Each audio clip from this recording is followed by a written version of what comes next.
When he got on a plane in Portland, Oregon last night, he was just another passenger who gave his name as D.A. Cooper. But today, after hijacking a Northwest Airlines jet, ransoming the passengers in Seattle, then making a getaway by parachute somewhere between there and Reno, Nevada, the description on one wire service, master criminal.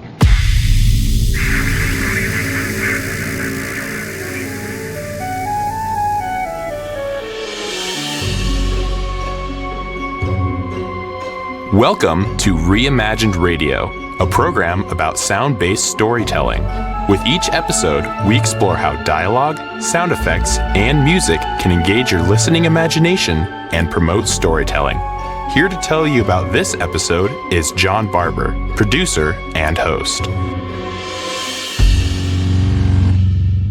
Thank you, Rylan. Hello, everyone. Thanks for joining us. Our episode is D.B. Cooper's last interview. The story begins more than 50 years ago with the report you just heard by CBS News anchor Walter Cronkite, who calls the hijacker D.A. Cooper. Further reporting mistakes changed the name to D.B. Cooper. We'll hear more about that very soon. D.B. Cooper, his alleged hijacking of Northwest Orient Flight 305 on Thanksgiving Eve 1971, and his daring escape is a legend here in the Pacific Northwest. It's got a lot of appeal: true crime, adventure, mystery, and unanswered questions. We've dealt with D.B. Cooper previously, from 2018 to 2020. Reimagined Radio explored this story through a three-part saga written and directed by Dan Wyatt. Left Untold was what happened to D.B. Cooper after his daring escape. With this episode, we address that question. Our story is part fact, part fiction. We call it a factual documentary with a fictional ending. For the factual documentary, we sample research and recordings of individuals investigating and reporting the hijacking. For the fictional ending, we adapt Tom Vandel's story, The Last Interview. Familiar or not with the legend of D.B. Cooper, I hope you'll find this episode an engaging story.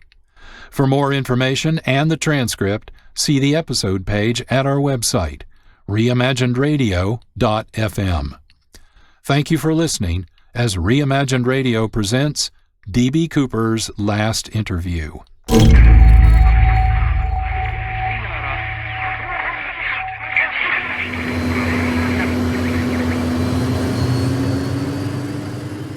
Good evening, everyone. My name is Florence.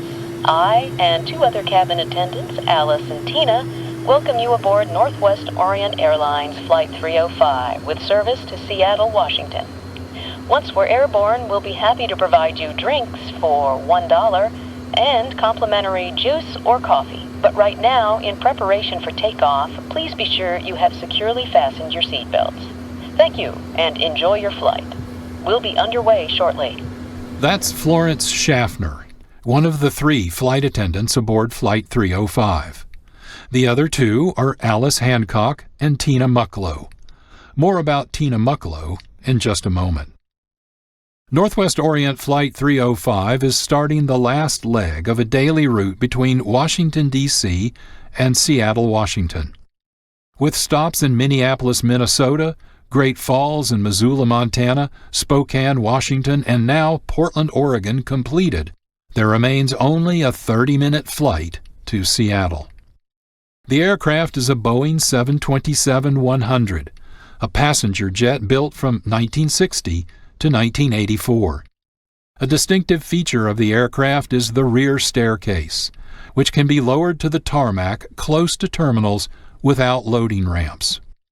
According to Geoffrey Gray, Ralph Himmelsbach, and Robert Edwards, authors writing about the Flight 305 hijacking, the rear staircase is also handy for covert deliveries. A collaborative statement from these three Cooper sleuths might sound like this. In the mid-1960s, the Central Intelligence Agency secretly parachuted supplies, weapons, and operatives into the jungles of Indochina from the rear staircase of Boeing 727s using a cutout company, Air America. Portland International Airport, November 24, 1971, does not offer loading ramps at every gate. 37 passengers for Flight 305 walk out to the waiting aircraft from Gate 52, Concourse L, anxious to get to Seattle and the Thanksgiving weekend. They board using the rear staircase. In an unbelievable coincidence, there are 2 passengers named Cooper aboard Flight 305, Dan Cooper and Michael Cooper. Michael Cooper is a school teacher traveling from Missoula, Montana to Seattle, Washington.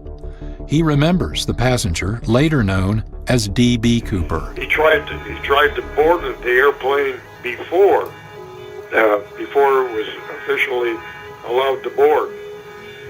And then he was the first one, when they did allow people to walk across the tarmac to get on the plane, he was the first one to walk up the steps and immediately take the first seat in the middle on the right-hand side rear of the airplane. He was trim in kind of a sport jacket type with a tie. I'd say looked like his, I think I mentioned maybe 40s or 30s. It was hard to say. And close-shaven hair, and I kind of thought maybe he was a pilot. So he was just maybe cruising along as pilots tend to. So I had no idea who he was, but he was the first guy to get on the airplane there. Other witnesses say this unknown man wears sunglasses much of the time and slip-on loafers. Florence pulls the operating lever to raise the rear staircase. As it closes, a rush of cold air fills the cabin. A storm front, heavy with clouds and rain, fog, sleet, and possibly snow is predicted for the Thanksgiving weekend. Typical winter weather in the Pacific Northwest.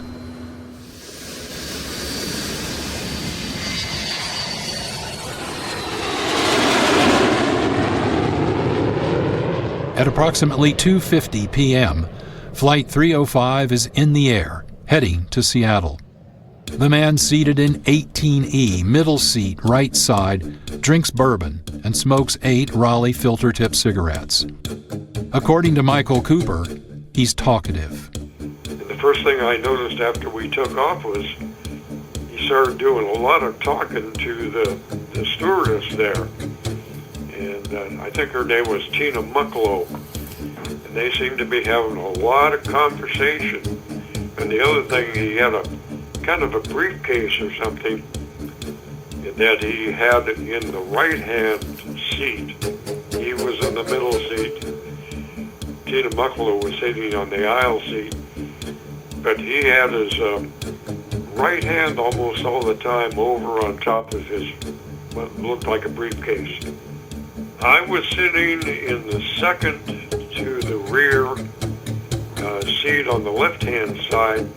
Nobody was sitting behind me, and I was right next to the window. Michael Cooper is right. Tina Mucklow and the passenger in 18E do spend a lot of time talking and sitting together. But first, the passenger talks with Florence Schaffner. As Flight 305 climbs toward its cruising altitude, passenger 18E passes a note to Florence Schaffner, seated immediately behind him in the jump seat. Florence opens the note, thinking it will be an invitation for a drink or a request for a date. Instead, she is surprised to read, Miss, I have a bomb here, and I would like you to sit by me. She does, and the passenger reaches for his briefcase in the empty window seat next to him.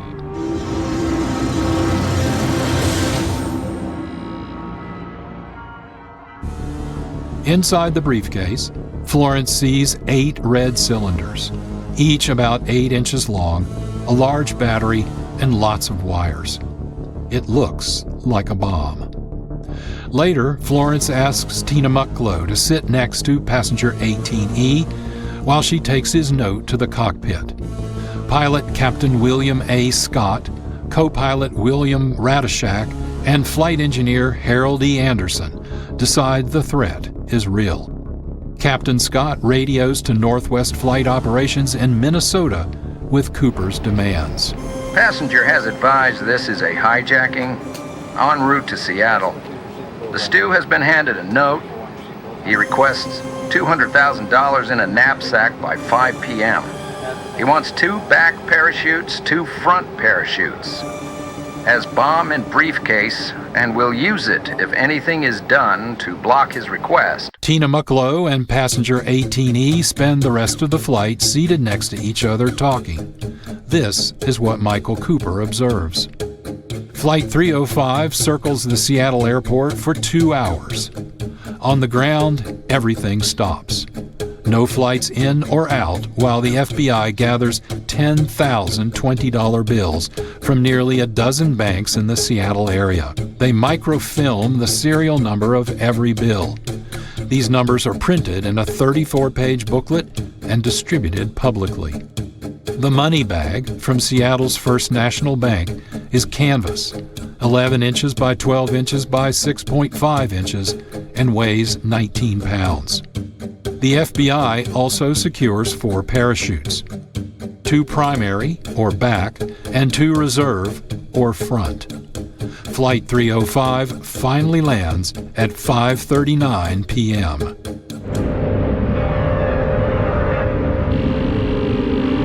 Well, when we landed, the aircraft just taxied to the end of the runway, turned around, and they shut off the engine.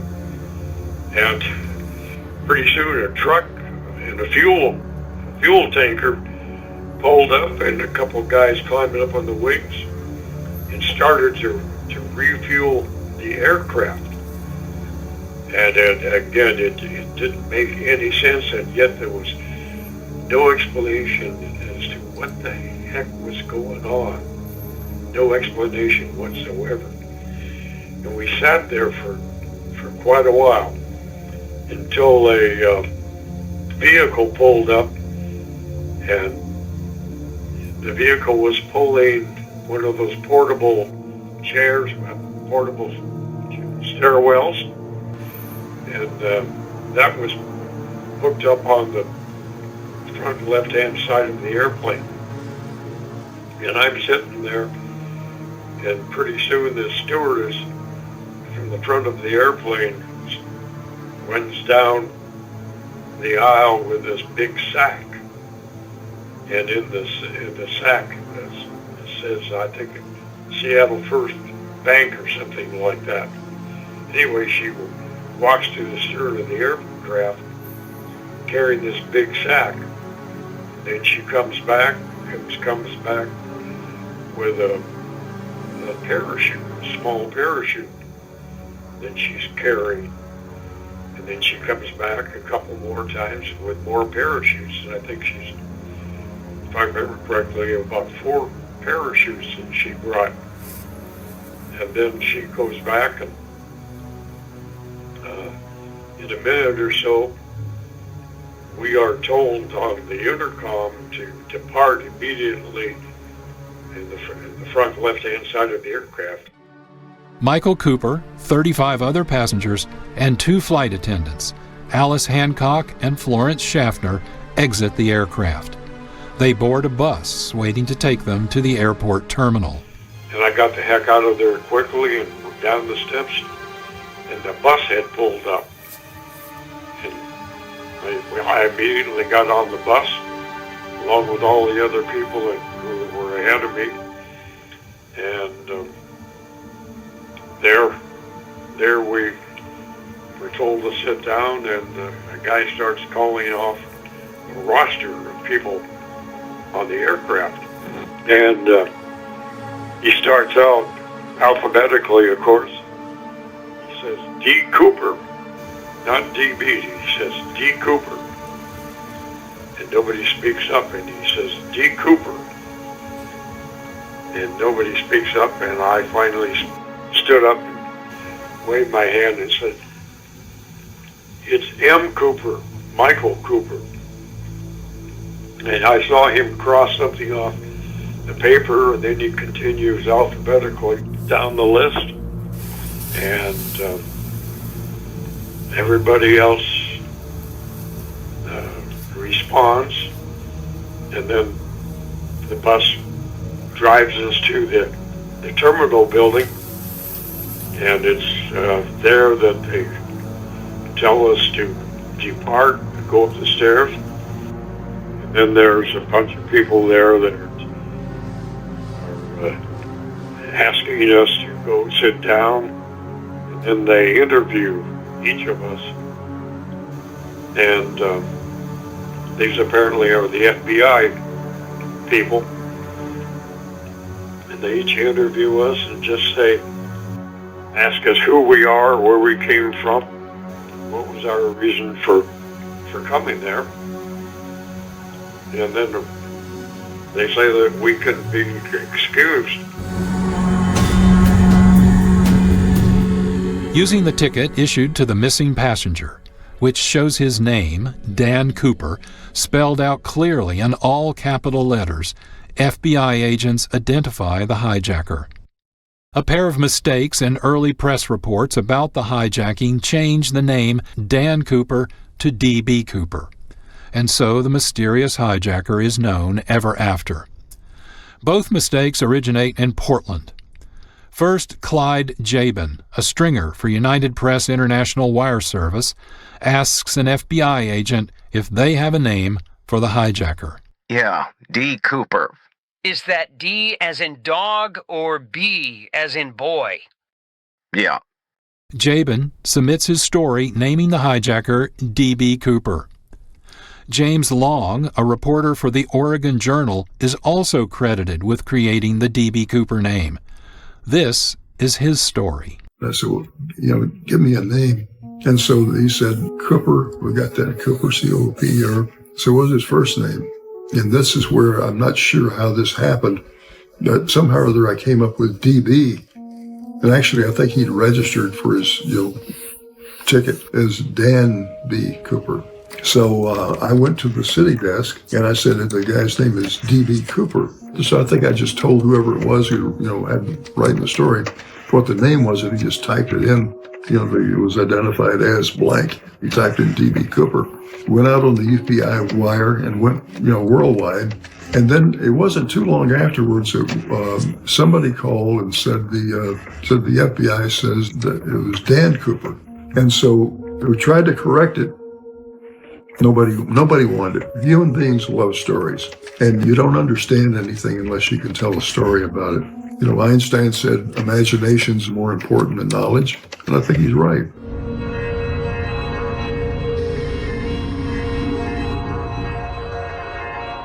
Aboard Flight 305, only the pilots, Tina Mucklow, and the man now known as D.B. Cooper remain. Cooper directs the pilots to fly to Mexico City. Landing gear down, flaps down, trim to 15, cabin unpressurized. Flight 305 leaves Seattle at approximately 7:40 p.m. Heads south following Victor 23, an established flight path that roughly parallels Interstate Highway 5. Keeping below 10,000 feet, it flies through a winter storm, back toward Portland. Cooper sends Mucklow to the cockpit. She looks back just once and sees Cooper standing in the aisle, tying the money bag around his waist. Over Southwest Washington, between 8:11 and 8:16 p.m., D.B. Cooper apparently jumps from the rear staircase of the aircraft and into history and mystery as the perpetrator of the only unsolved case of air piracy in American passenger aviation history. Flight 305, with only 4 crew members aboard, proceeds to Reno, Nevada for refueling. CBS News reporter Bill Curtis is there when it lands at approximately 11:02 p.m. and files this report. 36 passengers got off the jetliner in Seattle last night. Left aboard 4 crew members and the hijacker, dressed in a business suit demanding $200,000 and carrying a plain briefcase which he told the crew held explosives. With the full ransom collected from Seattle banks and 4 parachutes aboard, the plane headed for Reno. It took 3.5 hours, slow for a jet, but the hijacker had given detailed flight instructions. The rear stairwell was open all the way. It arrived at Reno in shreds. The crew, here being debriefed by the FBI, was told to fly low over Oregon's flatlands with the flaps down. The speed dropped to 200 miles per hour. Somewhere, the hijacker parachuted away with the money. The crew had little to say. We gave the information to the authorities, and we just don't want to discuss it any further. Have you been told by the FBI not to discuss? No, they handle their investigation, and my company would rather have it released through them.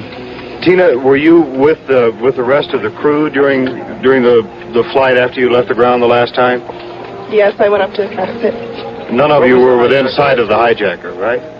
Right. We already talked about it, and the captain, how did you surmise that he was not on the plane when he landed in Reno? Well, a search was made of the plane immediately after landing. As we understood it, he could have gotten off as the plane taxied before it came up here. How did the crew know he wasn't on when it touched ground? No way. The crew couldn't know that, but we had the airport covered. Are the authorities now searching for the man? Snow covers the mountains in Northern California and Nevada, a hostile terrain for any parachute drop, especially at night. Police believe he left the 727 in the flatlands of Oregon or Washington, but they are still looking in 4 states, even around the airport. Authorities began their search here, thinking the hijacker may have jumped off at the end of the runway as the plane touched down. But the problem is more complex. A daring parachute escape from a flying 727 somewhere between Reno and Seattle, Washington. Bill Curtis, CBS News. Brooks Burford, reporter for Seattle's KIRO 7 TV, describes the search for D.B. Cooper in Washington State. Hundreds of troops combed the woods near Woodland and east to the town of Ariel. The search for Cooper and his $200,000 went on for weeks, but nobody really knew where he bailed out, where he landed, or even if he survived. Did D.B. Cooper survive his jump from Flight 305 and escape? Many Washington residents believe he did. They gather each year at the general store and tavern in the tiny town of Ariel to celebrate D.B. Cooper Days. Many a glass is raised to the anti-hero who got away. But a lot of them still think he landed in this area somewhere and made his way towards the Columbia somehow. For all we know, he's been here. Walked in, had a beer, and walked out. Just to see what the place was like. The FBI investigates the hijacking of Flight 305 for 45 years. Neither Cooper nor the ransom money is found. In July 2016, the FBI closes the case, contingent on any additional evidence coming to light. According to an FBI website, D.B. Cooper hijacking. The FBI learned of the crime in flight and immediately opened an extensive investigation that lasted many years. Calling it NORJAC for Northwest Hijacking, we interviewed hundreds of people, tracked leads across the nation, and scoured the aircraft for evidence. By the 5-year anniversary of the hijacking, we'd considered more than 800 suspects and eliminated all but 24 from consideration.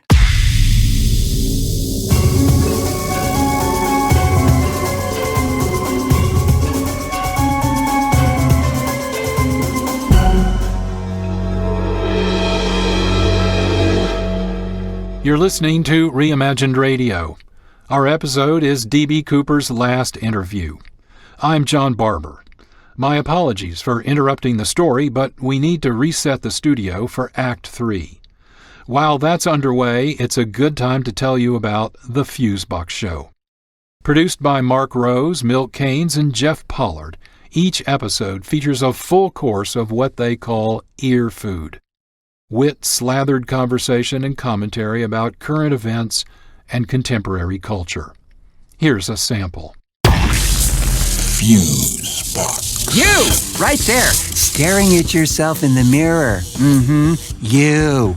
Wondering where that tiny head came from on your shoulder. Hello there. Representative from Georgia. North Georgia. Yeah, like how far north? Pluto. Some things are normalizing. How so? Well, we just spent 4 minutes on the weather. Then it all settles down, and maybe then you get a jungle, or maybe even some kind of paradise even. It's a good analogy, by the way. Well, thank you. You know, I thought I'd bring some class to the show, you know? Sure glad one of us is. Giant fire-breathing pangolin named Oscar doesn't return to take his revenge for all those stupid idiots using his scales as a medicinal alternative. Yeah? Well, alternative this.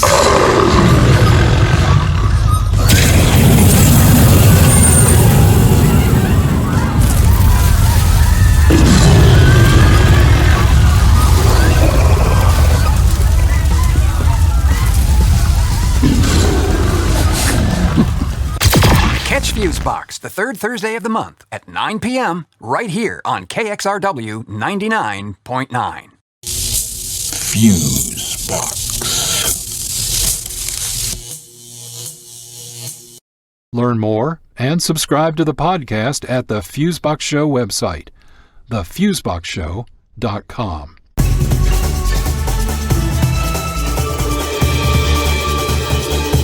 This is Reimagined Radio, and we're considering the hijacking of Northwest Orient Flight 305, Thanksgiving 1971.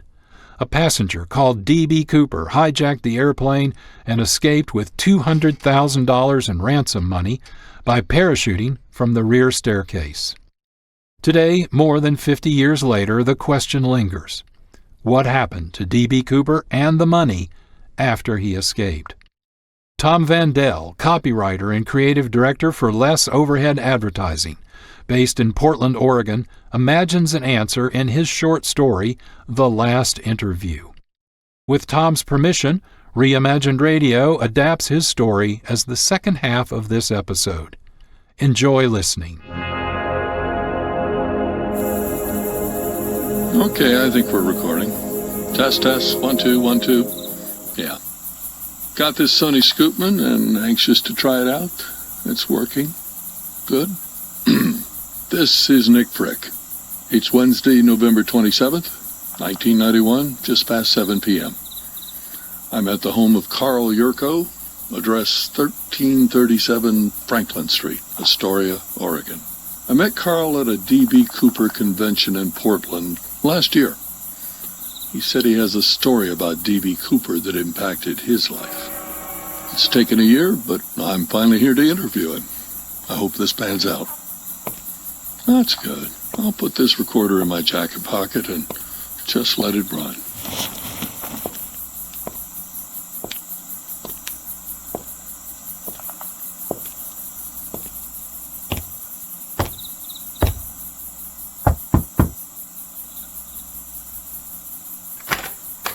Hey, Nick. So you made it here, okay? Yeah, hi, Carl. Good to see you again. Thanks for inviting me. This is a wonderful old home. Must be quite the view during the day. Who the hell are you? Hello. You must be Marge Yurko, Carl's mother. Nice to meet you, ma'am. Call me Marge. You got it, Marge. Give him a break, Mother. I invited him out for an interview. Be careful what you say, Carl. What the hell you got going on here, Mr. Frick? Well, Mrs. Yurko, Marge, I hope to write a book, and I might include your son in it. And also you, maybe. This interview won't take too long, and I'll be out of your hair. No, come in. Come in, Nick. Come in the house and we'll talk.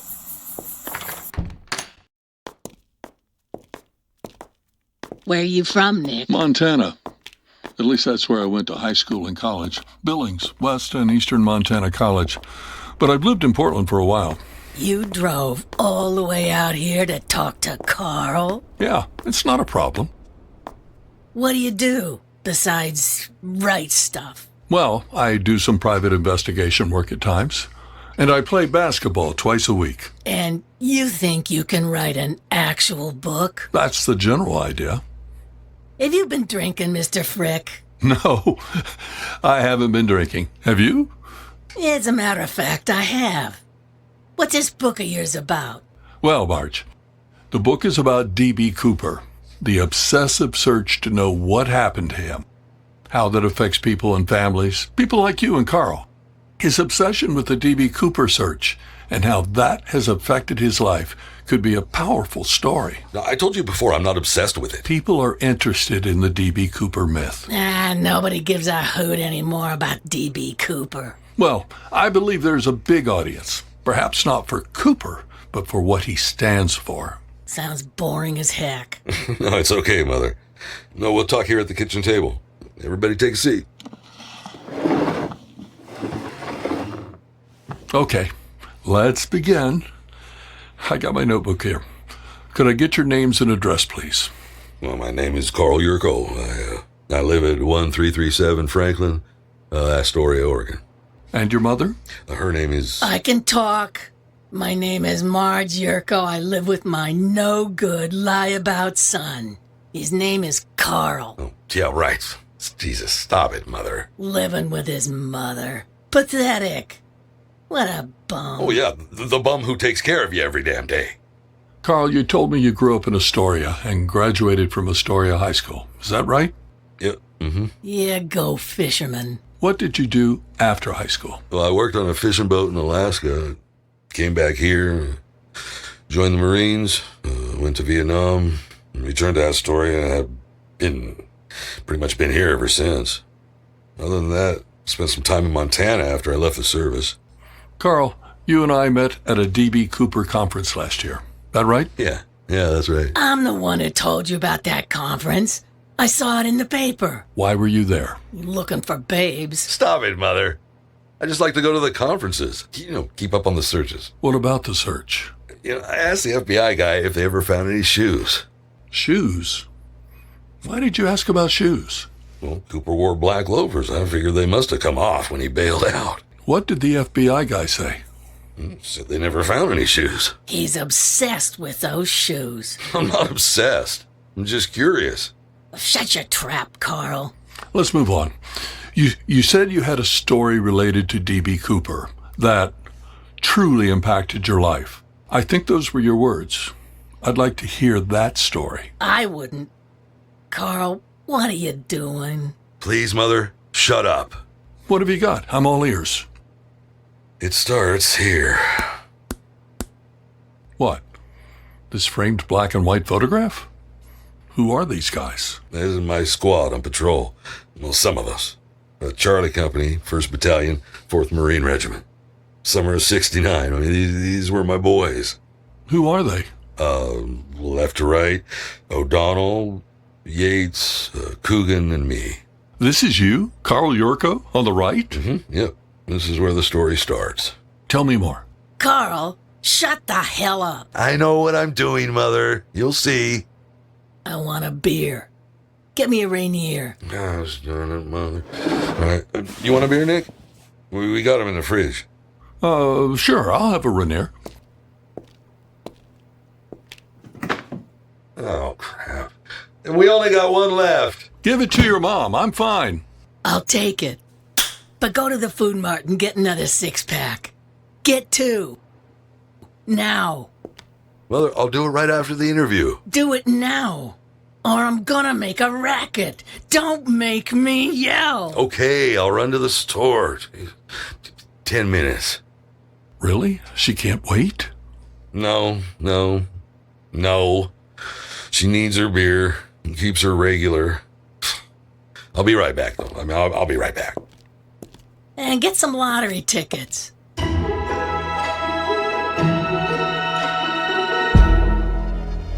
This is Reimagined Radio, a program about sound-based storytelling. With each episode, we experiment with dialogue, music, and sound effects to create storytelling for your ears and imaginations. Here are some examples.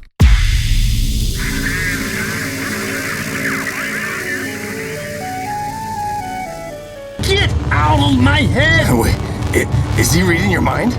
Is he reading your mind? You can't let him know! Stop him! You gotta stop him! Shut up! Shut up! This project, we're playing with fire on this one. The hottest fire you can play with. Then something went wrong with the car. It stalled right on the tracks.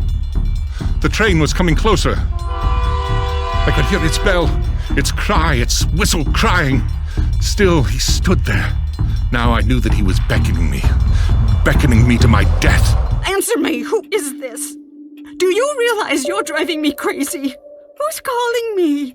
What are you doing it for? Now stop it! Stop it! Stop it! Smoke comes out! Black smoke drifting over the city! People in the streets see it now! People trying to run away from it, but it's no use! They're falling like flies! What's that old saw? You can take the kid out of the ghetto. Well, now this kid can take the ghetto out.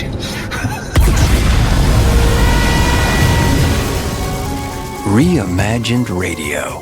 Nothing to see, everything to hear. Heard Mondays at 1 p.m. New episodes released on the third Monday of the month. Episodes are repeated Sunday evenings at 6 p.m. here on KXRW 99.9 FM. More information is available at our website, reimaginedradio.fm.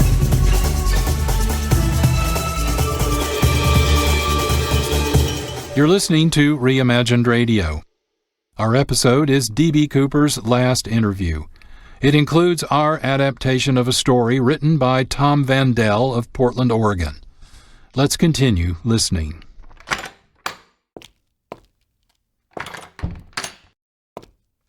Okay. Now here, are you happy? Here's your beer. Thanks. I think your mom fell asleep. I can hear her snoring. No. She falls asleep pretty easy. Let's get back to the interview. You said you had a story to share.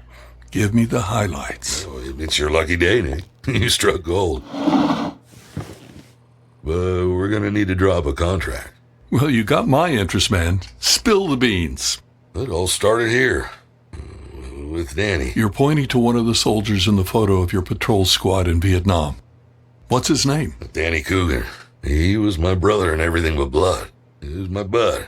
Danny Coogan from Dillon, Montana. One tough critter. Now, we took turns saving each other's lives, and I owe him one. So what about Danny? Well, it was his idea, the hijacking. What hijacking? What do you think I'm talking about? The hijacking. The Cooper hijacking, you mean? Go on. Yeah, D.B. Cooper is in this photo. Really? It's this guy? Danny Coogan? No. Well, it can't be this guy. Doesn't look anything like him. No, that's Manny. That's Manny Yates, drowned in a lake in Canada. Which one is it? You? No, him.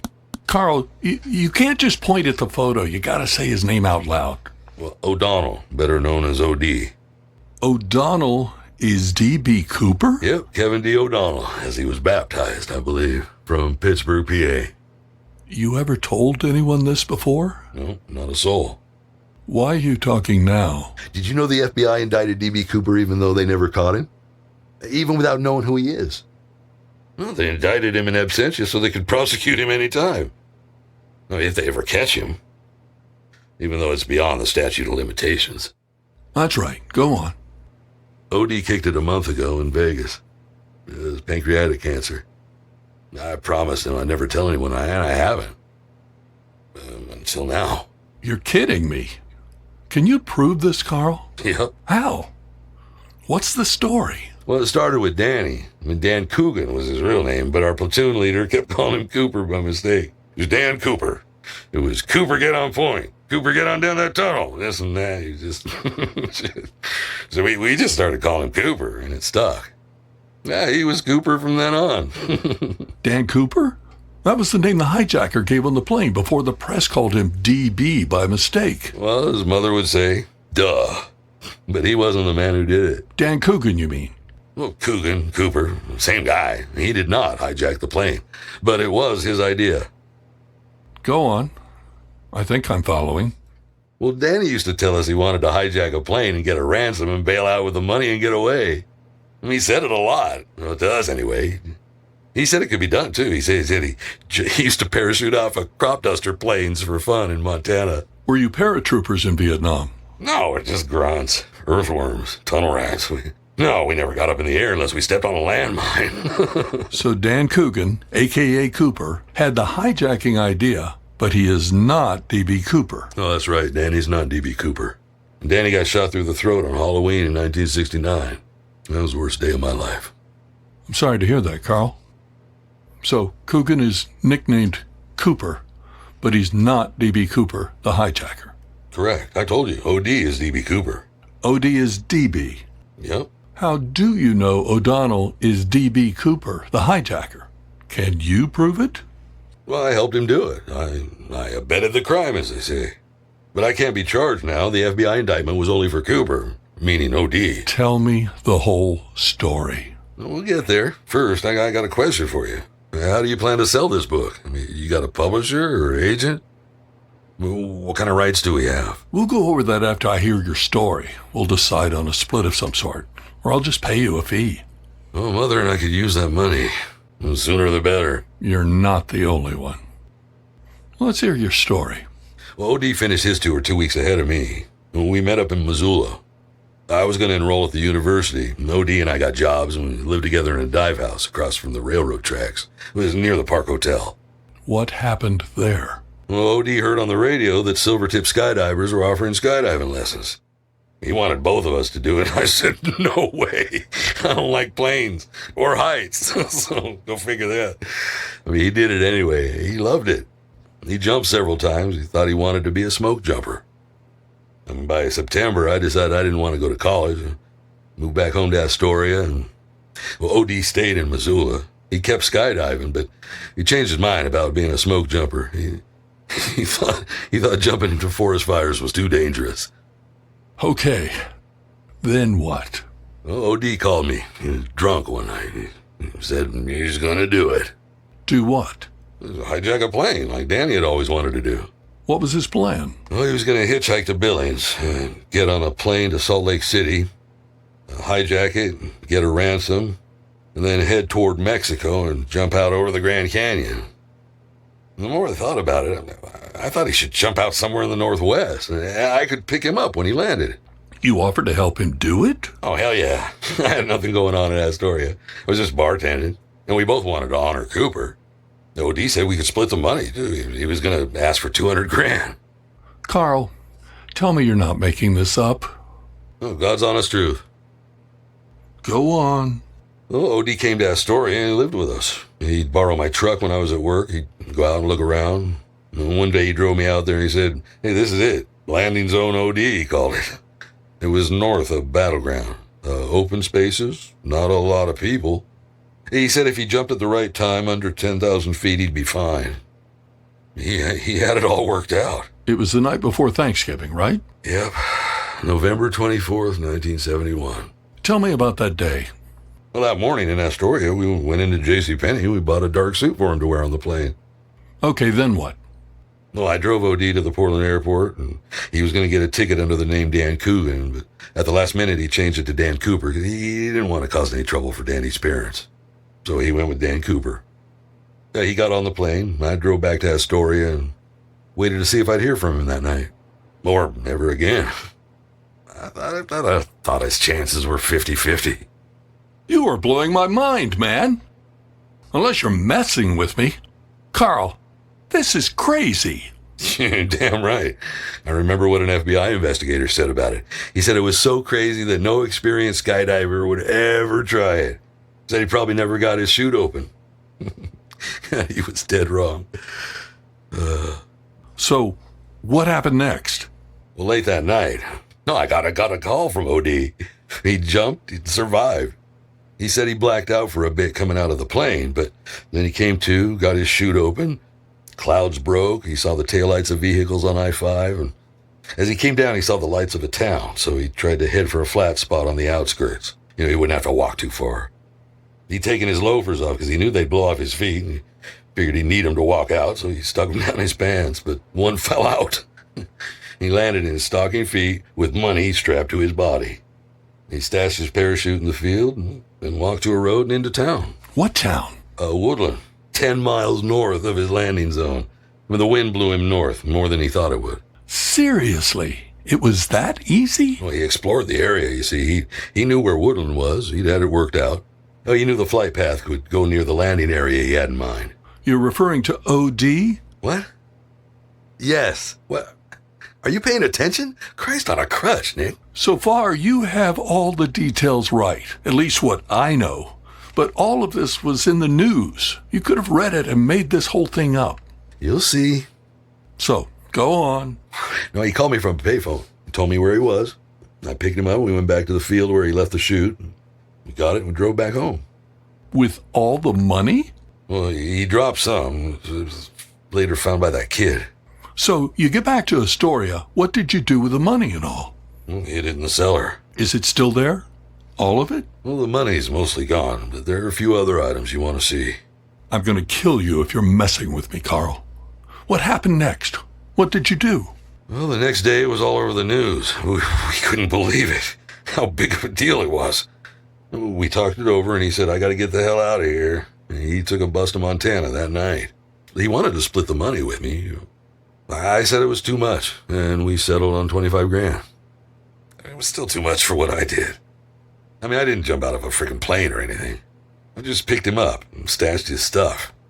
He took his portion of the money and left everything else here.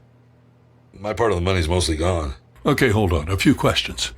Did you help OD make up the fake bomb he showed the flight attendant? Mm-hmm. Yeah. He had it in a briefcase. What was the bomb made of? Well, some round sticks wrapped with red electrical tape. It looked like dynamite. It had wires connected to a battery.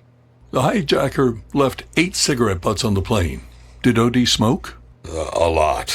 What kind? Raleigh. And he asked for $200,000 in $20 bills and 2 parachutes, right? 4 parachutes. Why 4? Well, because he knew the odds of getting a faulty parachute were almost 25%. He knew the numbers on everything. Wind velocity, airspeed, altitude. OD knew all that stuff. Are you kidding me? Well, it's all true. Carl, be serious. Are you messing with me? Because if you are, well, that's really low.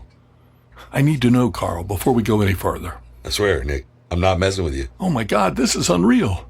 Can I see this evidence you have in the cellar? Yeah, it's about time. Follow me. Shall we just leave your mom? Yeah, she'll wake up later.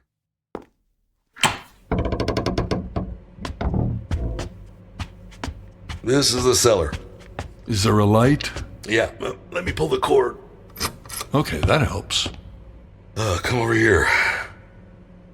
OD left this stuff with me and he never came back for it.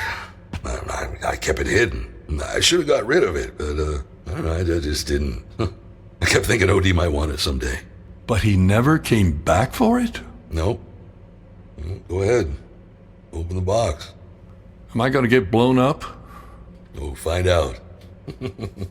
Okay, now opening the box and I see a dark suit and 1 black shoe covered in dried mud.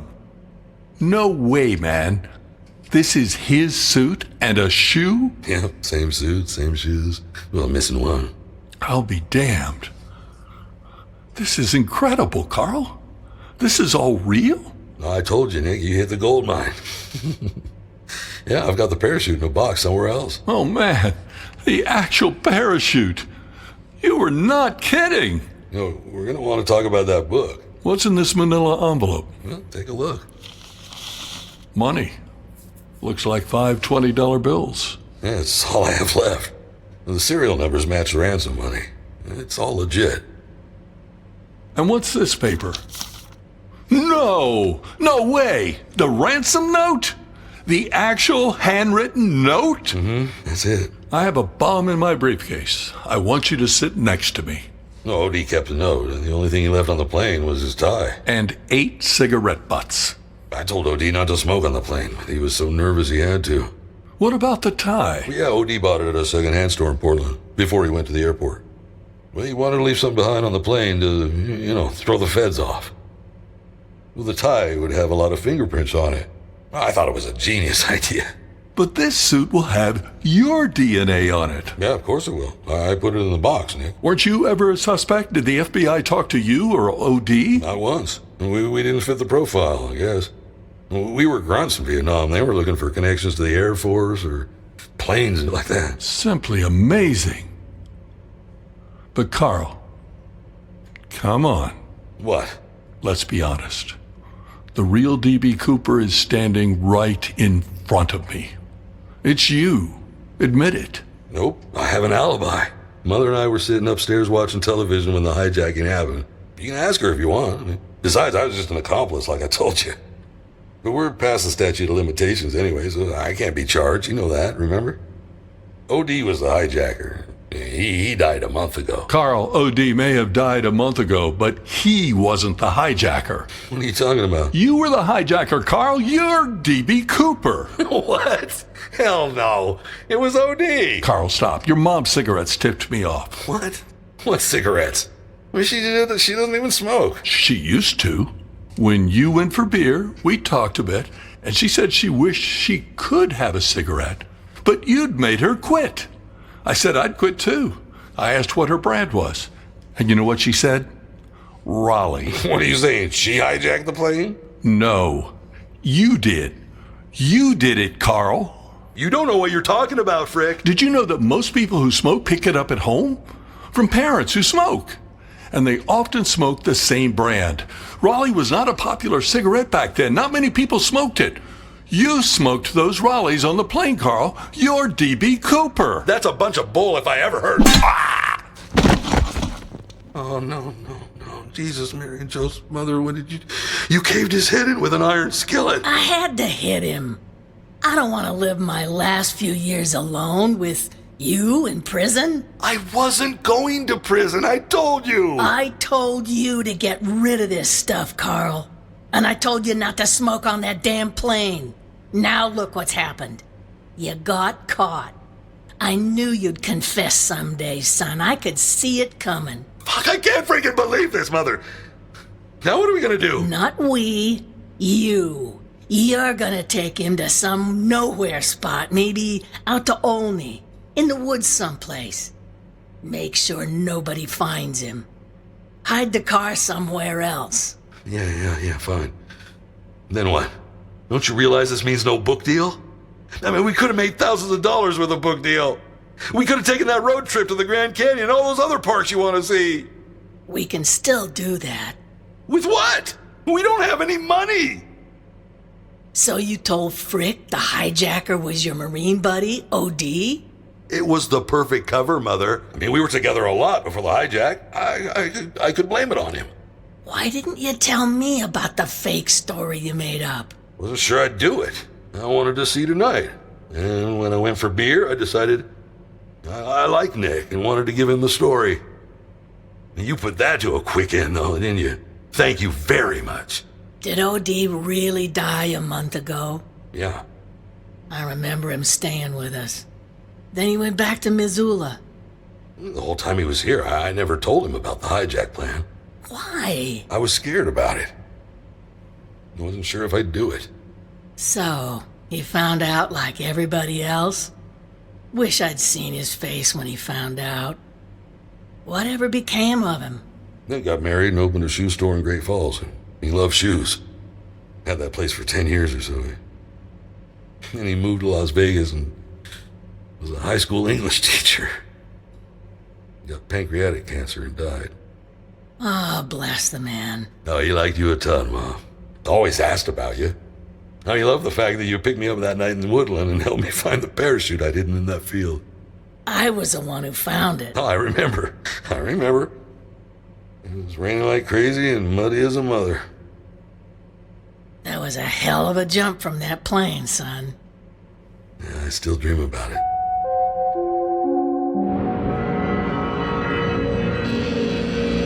When Nick Frick didn't return to Portland, family and friends reported him missing.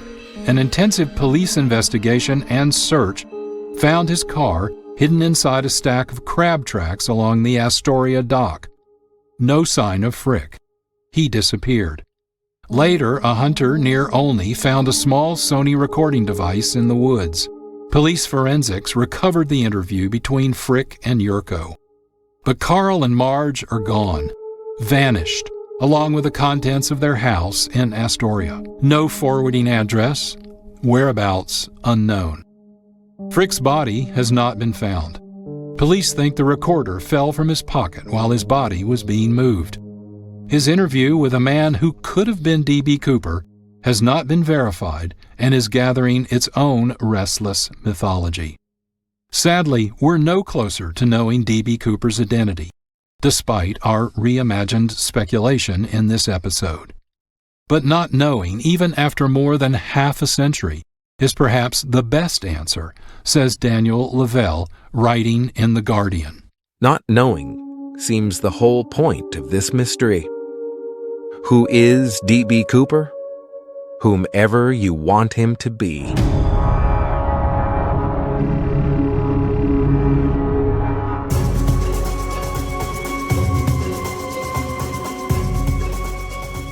You've just listened to D.B. Cooper's last interview, an episode of Reimagined Radio. The cast included Jody Lorimer as Marge Yurko, Eric Newsom as Carl Yurko, Gregory Wilson as Nick Frick. Thanks to Tom Vandel for permission to use his short story Last Interview, originally published in his book The Broken World. It was a fine experience to adapt his story as a fictional ending for our D.B. Cooper documentary. Reimagined Radio is produced in collaboration with the Electronic Literature Lab at Washington State University, Vancouver. Our programs are broadcast and streamed by partner radio stations KXRW-FM Vancouver, Washington, KXRY-FM Portland, Oregon, and KNOM-AM Nome, Alaska. Reimagined Radio podcasts are available from many distribution platforms. Subscribe and never miss an episode.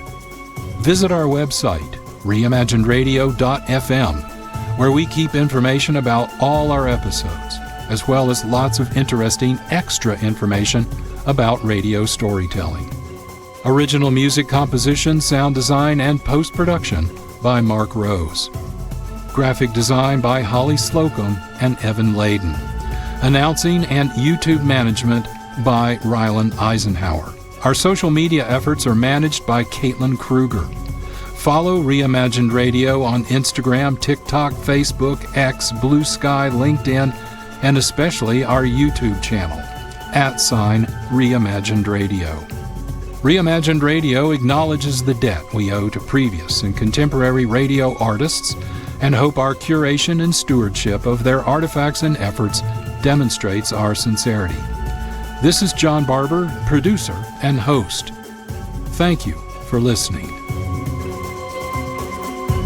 This is a production of Reimagined Radio. To learn more, visit our website, reimagineradio, all one word, no punctuation, .fm. Please join us for another episode of Reimagined Radio as we continue our exploration of sound-based storytelling.